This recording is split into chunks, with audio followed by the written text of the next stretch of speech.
안녕하세요. 미래를 설계하라 경제S 진행의 박준현입니다. 오늘은 최윤희, 염지연 아나운서와 함께하겠습니다. 안녕하십니까? 안녕하세요. 네, 오늘 우리 증시 뜨겁게 출발했지만 결국 이 차익 실현의 벽을 넘지 못했습니다. 장 초반 분위기는 그야말로 뜨거웠는데요. 가만 뉴욕 증시는 약세를 보였지만 마이크론과 샌디스크 등 미국 메모리 반도체 주가가 강세를 나타내면서 국내 반도체주에도 훈풍이 불었습니다. 코스피는 2% 넘게 뛰며 7,127선에서 출발했고 장중에는 7,216선까지 치솟으며 단순에 7,000선을 회복했습니다. 하지만 장이 진행될수록 시장의 표정은 완전히 달라졌는데요. 최근 가파르게 오른 데 따른 이 차익 실현의 물량이 쏟아졌고 특히 기관이 8천억 원 넘게 순매도하며 지수를 강하게 끌어내렸습니다. 결국 코스피는 장 초반 상승분을 모두 반납한 뒤 전 거래일보다 1.55% 내린 6,869.83으로 마감했습니다. 코스닥의 체감 온도는 더 차가웠습니다. 강보합으로 출발했던 코스닥은 빠르게 하락 전환한 뒤 낙폭을 키우며 결국 3.52% 떨어진 834.20으로 거래를 마쳤는데요. 특히 바이오와 2차 전지 등 시가총액 상위 성장주의 약세가 두드러졌습니다. 7,200선을 넘보던 코스피가 결국 6,800선으로 밀려난 오늘 증시. 과연 오늘의 급격한 흔들림이 상승 과정에서 나타나는 자연스러운 숨고르기인지 아니면 추가 조정의 신호인지 오늘 장의 진짜 속내와 앞으로의 투자 전략 지금부터 자세히 짚어보겠습니다. 먼저 간밤 뉴욕 증시와 오늘 시장의 흐름 짚어보겠습니다. 최윤희 아나운서가 전해주시죠. 네, 이슈 브리핑 먼저 중동 정세 소식입니다. 미국과 이란이 체결했던 종전 양해각서의 60일 시한이 별다른 성과 없이 종료됐습니다. 양국의 협상이 진전을 보이지 못한 가운데 오히려 긴장이 다시 고조되는 모습인데요. 이란은 미국이 이미 양해각서를 위반했다며 60일이라는 협상 시한은 더 이상 의미가 없다고 밝혔고 영구적인 합의를 위한 협상조차 시작되지 않았다고 주장했습니다. 미국과 이스라엘이 양해각서를 협상하는 동시에 추가 공격을 준비하고 있다는 의심도 감지되고 있습니다.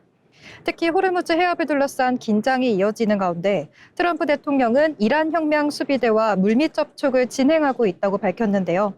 오만이 미국을 방해할 경우 대규모 폭격에 나설 수 있다고 경고했습니다. 미국 에너지부 역시 중동의 원유 흐름이 아직 완전히 정상화되지 않았다고 밝혔는데요. 이에 따라 중동 정세가 다시 불안해지면서 국제유가의 변동성도 커질 가능성이 제기되고 있습니다. 네, 다음은 글로벌 AI 업계 소식입니다. AI 챗봇 클로드를 개발한 엔트로픽이 창사 이래 처음으로 분기 영업이익 흑자를 기록했습니다. 엔트로픽의 2분기 매출은 115억 달러, 우리 돈으로 약 16조 원으로 지난해 같은 기간보다 14배 이상 급증했는데요. 직전 분기 매출과 비교해도 2배 이상 늘어난 수준입니다. 특히 코딩 도구와 사무용 AI 전투 등 기업과 전문직 시장을 겨냥한 서비스가 성장세를 이끌었다는 분석입니다. 엔트로픽은 오는 2028년 매출이 최대 2천억 달러에 이를 수도 있다는 전망도 제시했는데요. 이 같은 성장세를 바탕으로 기업 공개, IPO도 추진하고 있습니다. 시장에서는 엔트로픽의 기업 가치가 2조 달러, 우리 돈으로 약 2,800조 원을 넘어설 수 있다는 기대까지 나오고 있습니다. 다만 AI 모델에 대한 규제 강화 움직임과 미국 국방부와의 갈등 등은 상장 과정에서 변수로 꼽힙니다. 네, 마지막으로 AI 투자와 반도체 업계 소식입니다. 엔비디아가 오픈 AI 초대형 데이터 센터 구축 사업에 제공하기로 한 채무 보증 규모를 기존 계획보다 절반 이상 줄였습니다. 엔비디아는 오픈 AI가 미국 오하이오주 데이터 센터를 임차하는 데 필요한 비용 가운데 최대 1,050억 달러, 우리 돈으로 약 149조 원을 보증하기로 했는데요. 당초 알려졌던 보증 규모 2,500달러에서 절반 이상 줄어든 수준입니다. 이번 결정은 빅테크와 AI 기업이 서로 투자와 대출, 보증을 주고받는 이른바 순환 금융에 대한 시장의 우려를 의식한 것으로 풀이됩니다. 엔비디아는 오픈 AI 데이터 센터에 직접 투자하는 동시에 해당 시설의 GPU 약 150만 개가 가동될 것으로 전망하고 있는데요. 젠슨왕 CEO는 이번 거래가 순환 금융이 아니라 고객 수요를 바탕으로 장기적인 생산 능력을 확보하기 위한 투자라고 반박했습니다. AI 산업의 성장으로 데이터 센터 투자가 빠르게 확대되는 가운데 대규모 자금 조달이 실제 기업 실적과 수요로 이어질 수 있을지 시장의 관심이 커지고 있습니다. 네, 오늘도 이렇게 세 가지 소식 준비해드렸는데요. 지금까지 이슈 브리핑이었습니다. 네, 중동에서는 종전 합의와 시한이 끝나며 다시 긴장감이 높아지고 있고 AI 업계에서는 엔트로피의 고속 성장과 엔비디아의 투자 조정이 동시에 나타나고 있습니다. 지정학적 불안은 유가와 금융시장의 변수로 AI 산업의 초대형 투자는 성장성과 자금 조달 능력에 시험하는 변수로 작용하고 있는데요. 이어서 우리 시장에서 오늘 주목해볼 만한 뉴스 한번 체크해봐야겠죠. 염지연 아나운서와 이야기 나눠보겠습니다. 네, 첫 소식입니다.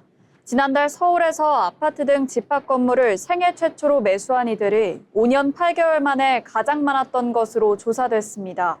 오늘 부동산 플랫폼 직방이 대법원 등기정보광장에서 서울의 집합 건물 생애 최초 매수 현황을 살펴본 결과 지난 12일 집계 기준으로 올 7월 7,547건이 확인됐습니다. 이는 전월 대비 4.7% 증가한 수치이며 2021년 11월 이후 가장 많은 수준입니다. 연령대를 보면 20대가 6월 765건에서 7월 887건으로 늘어 전체에서 비중이 10.6%에서 11.8%로 커졌고 30대 비중도 55.2%에서 57%로 확대돼 젊은 층의 매수 증가가 두드러졌습니다.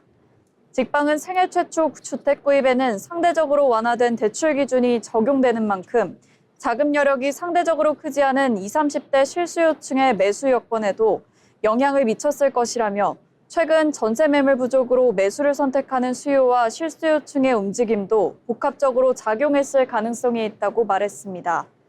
자치구별로는 은평구의 7월 생애 최초 매수가 전체의 11.1%를 차지하며 비중이 가장 컸습니다. 서울 내에서도 젊은 층의 진입 가능성이 상대적으로 높은 가격대가 많고 지하철 3, 6호선이 있어 도심 접근성이 양호하며 재개발을 통해 조성된 대단지가 있어 관심도가 높은 것으로 풀이됩니다. 다음 소식입니다. 수색과 광명을 잇는 KTX 고속철도 지하 전용선이 2036년에 개통될 예정입니다. 국토교통부는 수색에서 광명까지 고속철도 24.5km 구간을 건설하기 위한 고속철도 전용선로 기본 계획을 내일을 기해 확정 고시한다고 밝혔습니다. 수색 광명 구간 고속철도 전용선 건설은 총 사업비 3조 2,330억 원을 투입해 수색 서울 용산 광명 구간의 지하 고속 전용 지름길을 건설하는 사업인데요. 국토부에 따르면 서울 광명 지하 고속 전용선 운행을 시작할 경우 행신에서 광명 구간은 기존 40분에서 23분으로 약 17분 줄어들고 서울에서 광명 구간은 18분에서 9분으로 절반 정도 운행 시간이 단축됩니다. 아울러 국토부는 고속 전용선이 개통되면 선로 용량도 대폭 확충할 수 있어 고속열차 증평과 운행 간격 단축도 가능해질 것으로 기대한다고 덧붙였습니다. 마지막 소식입니다. 구직 청년 10명 가운데 6명 이상이 향후 5년 안에 자신이 희망하는 직무가 인공지능으로 대체되거나 축소될 가능성이 높다고 보는 것으로 나타났습니다. 한국경제인협회는 여론조사기관 모노리서치에 의뢰해 재직 중이거나 구직 활동 중인 만 19세에서 34세 청년 1,000명을 대상으로 실시한 AI 확산에 따른 청년 일자리 인식조사 결과를 오늘 발표했습니다. 조사 결과 청년 응답자의 53.9%는 향후 5년 내 현재 또는 희망 직무가 AI로 대체 축소될 가능성이 높다고 답했습니다. 특히 구직 중인 청년은 AI로 일자리가 축소할 것으로 우려하는 비율이 63.8%로 재직 청년보다 14.4%포인트 높았습니다. AI에 많이 노출되는 직무일수록 우려도 컸는데요. AI에 많이 노출되는 직무는 사무 종사자와 관리자 전문가 등 AI 고노출 직무군에서 직무 대체 가능성이 높다고 답한 비율은 58.4%로 단순 노무 종사자, 농림어업 숙련 종사자 등 저노출 직무군보다 12.6%포인트 높았습니다. 다만 AI에 대한 기대와 우려도 공존했습니다. AI가 업무 전문성과 커리어 경쟁력을 높이는 데 도움이 된다는 응답은 64.7%에 달했습니다. 특히 AI 고노출 직무군에서는 74.4%가 이에 동의했습니다. 반면 청년들은 AI가 초급 업무를 대신하면서 숙련 인력으로 성장할 기회가 줄어들 가능성도 우려했습니다. 이상으로 뉴스 브리핑 마칩니다. 서울에서는 20대, 30대를 중심으로 생애 첫 주택 매수가 늘고 수색, 광명, 고속철도 전용선 구축으로 수도권 교통망 개선에도 속도가 붙고 있습니다. 한편 청년층은 AI가 일자리를 위협할 수 있다는 우려와 함께 새로운 경쟁력을 키울 도구가 될 수 있을지도 기대하고 있습니다. 주거와 교통, 일자리까지 빠르게 달라지는 환경 속에서 청년들의 삶과 선택지가 실제로 얼마나 나아질지 지켜봐야겠습니다. 아울러 본방송에서 제공하는 정보는 투자 판단에 대한 조언일 뿐 해당 종목 가치의 상승 또는 하락을 보장하지 않습니다.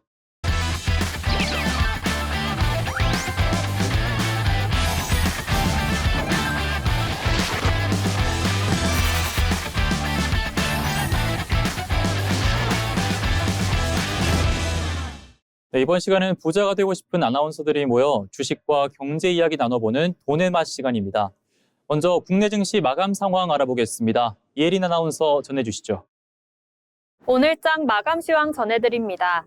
오늘 국내 증시는 장 초반 강한 상승세를 보였지만 오후 들어 차익 실현 매물이 나오면서 코스피와 코스닥 모두 하락 마감했습니다. 미국 증시의 반도체주 강세에 힘입어 코스피는 한때 7,200선을 넘어섰지만 기관의 대규모 매도세가 이어지면서 상승분을 반납했습니다. 자세한 마감 시황 전해드리겠습니다. 먼저 지수 함께 보시죠. 코스피는 전거래일보다 1.55% 내린 6,870선의 거래를 마쳤습니다. 장 초반 7,128선으로 출발해 한때 7,217선까지 올랐지만 이후 하락 전환하며 큰 변동성을 나타냈습니다. 코스닥은 전거래일보다 3.52% 내린 834선에 마감했습니다. 양시장 모두 장 초반 상승세를 지키지 못하고 하락 마감했습니다. 다음으로 투자자별 매매 동향 살펴보겠습니다. 코스피에서는 개인이 7,415억 원, 외국인이 914억 원을 순매수한 반면 기관은 7,951억 원을 순매도했습니다. 코스닥에서도 개인이 3,892억 원, 외국인이 366억 원을 순매수했고 기관은 4,165억 원을 순매도했습니다. 양시장 모두 기관의 강한 매도세가 지수의 부담으로 작용했습니다. 시가총액 상위 종목들 살펴보겠습니다. 먼저 코스피입니다. 삼성전자는 2.19% 내린 26만 8,500원, 반면 SK하이닉스는 1.28% 오른 166만 6천 원에 마감하며 반도체 대형주의 흐름이 엇갈렸습니다. 다음은 코스닥입니다. 코스닥 시가총액 상위 종목도 대체로 약세였습니다. 알테오제는 4.78% 하락했고 에코프로와 에코프로비엠도 각각 6% 넘게 내렸습니다. 레인보우 로보틱스와 리노공업도 4%대 하락한 반면 이오테크닉스는 2.72% 상승했습니다. 오늘 국내 증시는 장 초반 코스피가 7,200선을 돌파하며 기관의 대규모 매도와 차익 실현 부담으로 결국 6,800선까지 밀려났습니다. 특히 시가총액 상위 종목이 대체로 약세를 보였고 코스닥에서도 2차 전지와 바이오를 중심으로 낙폭이 확대됐는데요. 앞으로는 기관의 매도세가 진정되는지 그리고 반도체주에 다시 매수세가 유입될 수 있을지 살펴볼 필요가 있겠습니다. 지금까지 국내 증시 마감 시황 전해드렸습니다. 네, 오늘 우리 증시는 장 초반 강하게 치솟았지만 기관의 대규모 매도와 차익 실현 매물에 결국 하락 마감했습니다. 특히 코스닥에서는 2차 전지와 바이오의 약세가 두드러졌는데요. 앞으로는 기관 매도세가 진정되는지 그리고 반도체주가 다시 시장의 중심으로 자리 잡을 수 있을지 지켜봐야겠습니다. 그럼 오늘 장에서 어떤 종목들이 주목받는지 살펴봐야겠죠. 먼저 윤희 아나운서 어떤 종목 준비됐을까요? 네, 먼저 더본코리아입니다. 오늘 더본코리아는 해외 사업 확대 소식에 힘입어 20% 넘게 급등하는 등 강한 상승세를 보였습니다. 더본코리아가 오늘 백종원 대표가 캐나다 주요 호텔 부동산 기업인 선레이그룹과 외식사업 협력을 위한 업무 협약을 체결했다고 밝혔는데요. 여기에 미국 현지에서 TBK, 더본코리아 소스 생산도 추진한다고 밝히면서 북미 시장 확대에 대한 기대감이 커졌습니다. 이번 협약을 계기로 북미 지역에서 브랜드와 제품 공급을 본격적으로 확대할 수 있는 기대가 투자 심리를 자극한 것으로 풀이됩니다. 이렇게 해외 사업 확대가 새로운 성장 동력으로 자리 잡을 수 있을지에 시장에 관심이 모이고 있는데요. 다만 해외 사업 확대가 실제 매출과 수익성 개선으로 이어지는지 확인할 필요가 있는 만큼 향후 해외 매출 증가와 실적 개선 여부가 주가의 핵심 변수가 될 것으로 보입니다. 그럼 차트 보겠습니다. 더본코리아는 오늘 15,980원에서 시작해 장중 22,600원까지 올랐고요. 이후 상승폭을 일부 반납하며 19,820원에 마감했습니다. 지금까지 더본코리아 살펴봤습니다. 네, 다음 특징주는 부산산업입니다. 부산산업은 전 거래일 41,100원에서 오늘 46,600원으로 상승 출발했는데요. 장중 상승폭을 빠르게 확대하면서 53,400원, 전 거래일보다 29.93% 오른 특징주에 올랐었습니다. 오늘 급등 배경에는 북미 대화제에 대한 기대감이 있었는데요. 트럼프 미국 대통령이 김정은 북한 국무위원장에 대한 대화 요청에 응답했다고 밝혔고 현재 상황에 대해 매우 긍정적이라고 언급하면서 남북 경협 관련주에 매수세가 몰렸습니다. 부산산업은 레미콘을 주력으로 생산하는 기업이지만 종속회사인 태명실업이 철도 궤도에 사용되는 콘크리트 침목과 해그먼트 등에 생산하고 있어 남북 철도 연결 기대감이 커질 때 관련주로 주목받아 왔습니다. 다만 오늘 상승은 부산산업 자체의 새로운 실적이나 개별 산업 호재보다는 북미 관계 개선과 향후 남북 관계 협력 재개에 대한 기대가 이 주가에 반영된 것으로 풀이되는데요. 실제 협력 진전에 따른 이 주가 변동성이 커질 수 있다는 점은 함께 살펴봐야겠습니다.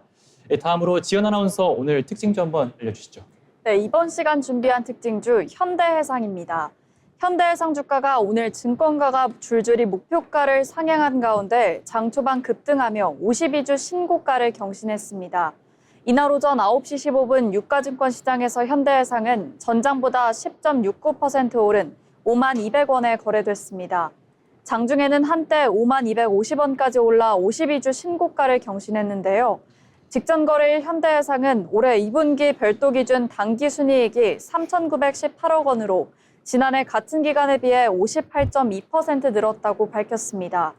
이 가운데 장기보험 손익은 3,480억 원으로 89% 늘었으며 자동차보험 손익은 38억 원으로 312.1%, 일반보험 손익은 520억 원으로 88% 각각 증가했습니다. 이날 증권가에서 현대해상이 2분기 호실적을 거뒀다고 평가하며 목표 주가를 줄줄이 올린 점이 매수세를 자극한 것으로 보입니다. 이날 KB증권은 현대해상의 2분기 실적이 기대치를 상회했다며 강승권 연구원은 2분기 현대해상의 순이익은 컨센서스 46%를 상회했다며 손실부담 계약 비용 약 900억 원이 환입됐고 양호한 투자 손익, 예실차 개선이 지속된 영향이라고 짚었습니다. 이어 1분기에 이어 2분기에도 예실차가 개선되며 현대해상의 가장 큰 약점이 완화되고 있다며 해약 환급금 준비금 제도 개선이 일부 진행된다면 올해, 그렇지 않다면 내년에는 배당 가능 이익 확보가 가능할 것이라고 전망했습니다. 이날 신한투자증권도 현대해상의 목표 주가를 63,000원으로 올리면서 손실부담 계약 환입과 예실차 개선으로 어닝 서프라이즈를 기록하며 배당 재개 가시성을 확보했다고 평가했습니다. 이어서 현대해상 차트 함께 살펴보시겠습니다. 오늘 현대해상은 45,200원에 거래 시작해 장중에는 16.01% 오른 51,800원에 고가 형성했고 49,700원에 거래 마쳤습니다. 지금까지 현대해상이었습니다. 네, 오늘 이렇게 주목받은 특징주 만나봤습니다. 저희가 전해드리는 내용을 참고하셔서 투자 포트폴리오 구상하시면 좋겠습니다. 다음은 오늘 시장의 흐름을 가장 강하게 보여준 종목들 상한가, 하한가, 종목픽 시간입니다. 신민 아나운서가 전해드리겠습니다. 오늘 시장에서 가장 뜨거웠던 종목과 가장 차갑게 식어버린 종목을 살펴보는 상한가, 하한가 종목픽 시간입니다. 오늘 국내 증시에서는 코스피 5개, 코스닥 8개 종목이 가격 제한폭까지 오르면서 상한가를 기록했습니다. 반면 하한가 종목은 코스닥의 풍원정밀 한 종목이었는데요. 오늘은 상승 배경이 뚜렷했던 두 종목, 마이크로 컨텍솔, STX 그론 로지스 이 두 종목이 오늘 시장에서 뜨거웠던 이유 지금부터 살펴보도록 하겠습니다. 먼저 마이크로 컨텍솔입니다. 마이크로 컨텍솔은 오늘 전거래일보다 29.9% 오른 37,800원의 거래를 마치면서 상한가를 기록했습니다. 마이크로 컨텍솔은 반도체 검사 과정에 사용되는 테스트 소켓을 만드는 기업인데요. 최근 글로벌 빅테크 기업들의 AI 인프라 투자가 확대되고 주요 반도체 기업들의 설비 투자가 이어지면서 반도체 소재, 부품주 전반에 대한 투자 심리가 살아났습니다. 특히 HBM을 비롯한 고성능 메모리 반도체 시장이 커지면서 후공정 검사에 필요한 테스트 소켓 수요 역시 증가할 것이란 기대감이 마이크로 컨텍솔의 주가를 끌어올린 것으로 풀이됩니다. 오늘 반도체 관련주 가운데서도 단숨에 가격 제한폭까지 오르면서 강한 상승세를 보였습니다. 두 번째는 STX 그린 로지스입니다. 오늘 전거래일보다 29.91% 오른 3,670원에 마감하면서 상한가를 기록했는데요. 주가를 움직인 것은 호르무즈 해협을 둘러싼 긴장감이었습니다. 미국과 이란의 협상이 별다른 성과 없이 교착 상태에 빠지면서 호르무즈 해협의 통항 차질 가능성이 다시 부각됐는데요. 호르무즈 해협은 중동의 원유와 LNG가 이동하는 세계적인 핵심 해상 통로입니다. 이곳의 긴장이 높아지면 선박 운항 차질과 항로 우회, 보험료 상승 등으로 해상 운임이 오를 수 있다는 기대감이 커집니다. 다만 지정학적 이슈에 따른 상승은 상황 변화에 따라 주가 변동성이 커질 수 있다는 점은 함께 살펴보셔야겠습니다. 오늘 상한가 종목 가운데 살펴본 두 기업은 각각 다른 재료가 주가를 움직였습니다. 하나는 AI와 반도체, 다른 하나는 지정학적 긴장과 해운이 오늘 주가를 가격 제한폭까지 끌어올린 셈입니다. 다만 기대감이 먼저 반영된 종목은 관련 산업의 실제 실적과 향후 상황 변화까지 함께 확인할 필요가 있겠습니다. 지금까지 오늘의 상한가 하한가 종목픽이었습니다.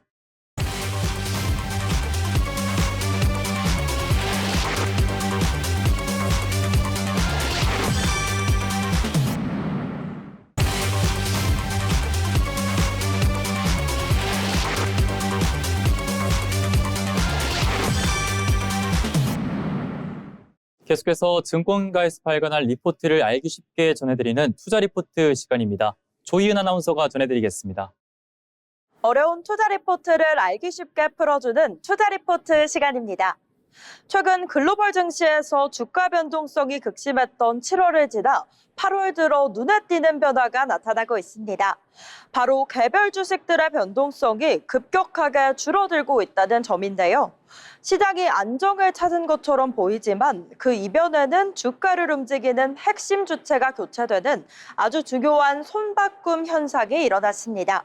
그렇다면 변동성 축소가 시장에 전달하는 메시지는 무엇인지, 또 앞으로 어떤 업종에 집중해야 할지 오늘은 신한투자증권의 리포트를 살펴보겠습니다. 먼저 시장의 변동성이 얼마나 빠르게 줄어들었는지 보겠습니다. 개별 주식의 옵션 변동성을 뜻하는 빅스 지수는 7월 말 52까지 치솟았지만 최근 불과 2주 만에 연초 이후 상승분을 모두 반납하고 36 수준까지 떨어졌습니다. 보통 변동성의 급격한 축소는 수급 주체의 교체, 즉 성공적인 손바꿈을 뜻합니다. 상반기 증시를 끌어올렸던 주체는 레버리지를 극대화한 투기적 자금이었는데요. 이로 인해 주가가 오르면서 변동성도 함께 커지는 기형적인 장세가 이어졌습니다. 하지만 8월 들어 이 투기적 매수세가 청산되고 그 자리를 레버리지를 쓰지 않는 패시브 자금이 빠르게 채우고 있습니다. 미국 주식시장으로 유입되는 패시브 펀드 플로우 강도는 현재 2년 만에 최대 수준을 기록하고 있습니다. 수급의 체질이 개선되면서 시장의 온기도 다시 확산되는 모습입니다. 투기적 자금 청산으로 고전했던 IT와 반도체 섹터로 역대급 규모의 패시브 자금이 유입되기 시작했는데요. 상반기처럼 주가가 오를 때 변동성이 폭발하지 않는 아주 건전하고 탄탄한 상승 기반이 만들어진 것입니다. 이에 따라 S&P 500 내 200일선 상회 종목 비율이 늘어나는 등 시장 전반으로 광범위한 강세가 확인되고 있습니다. 요약하자면 7월 장세에 큰 고통을 안겼던 레버리지 청산 이벤트는 이제 확실한 종식을 고했다고 볼 수 있습니다. 그렇다면 앞으로의 시장 관전 포인트는 무엇일까요? 6월 말부터 7월까지 시장은 철저히 위험 관리에 집중했습니다. 실적과 상관없이 변동성이 높은 주도주를 일단 팔고 상대적으로 안전한 방어주를 담는 흐름이 강했습니다. 이 과정에서 주가와 기업 실적 간의 정상적인 관계가 잠시 사라졌었습니다. 하지만 방어주 프리미엄이 꺼지고 변동성이 낮아지면서 투자자들의 관심은 다시 실적과 밸류에이션으로 이동하고 있습니다. 실제로 자동차를 제외한 주요 업종을 보면 실적 모멘텀이 강한 섹션일수록 변동성 축소 이후 실적 알파 회복이 뚜렷하게 나타나고 있습니다. 정리하자면 8월 들어 나타난 급격한 변동성 축소는 투기적 수급이 패시금 자금으로 바뀐 성공적인 손바꿈의 흔적입니다. 7월에 불안했던 디레버리징 국면은 끝났고 시장은 다시 실적이 좋은 기업에 정당한 대가를 주는 정상화 과정에 진입했습니다. 따라서 향후 투자 전략은 단순히 변동성을 피하기 위한 방어주 접근보다는 변동성 축소 과정에서 실적 모멘텀이 견고하게 복원되고 있는 IT와 반도체 등 핵심 주도 업종으로 다시 시선을 옮기는 것이 유효해 보입니다. 지금까지 투자 리포트였습니다.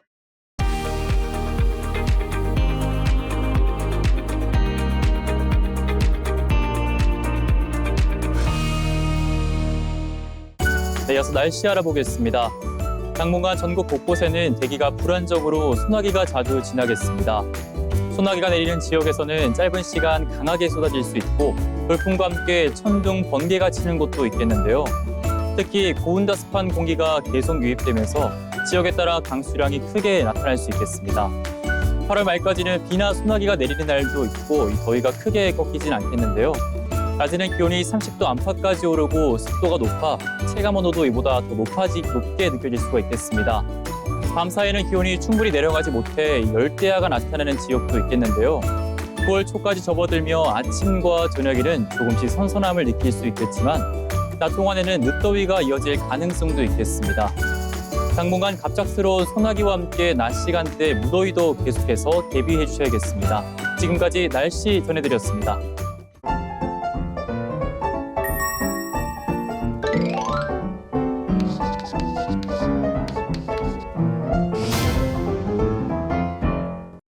네, 다음으로 오늘 시장 한 줄로 요약해 보도록 하겠습니다. 먼저 윤희 아나운서 어떻게 보셨습니까? 네, 제가 본 오늘장은 정상을 눈앞에 두고 다시 내려온 하루였습니다.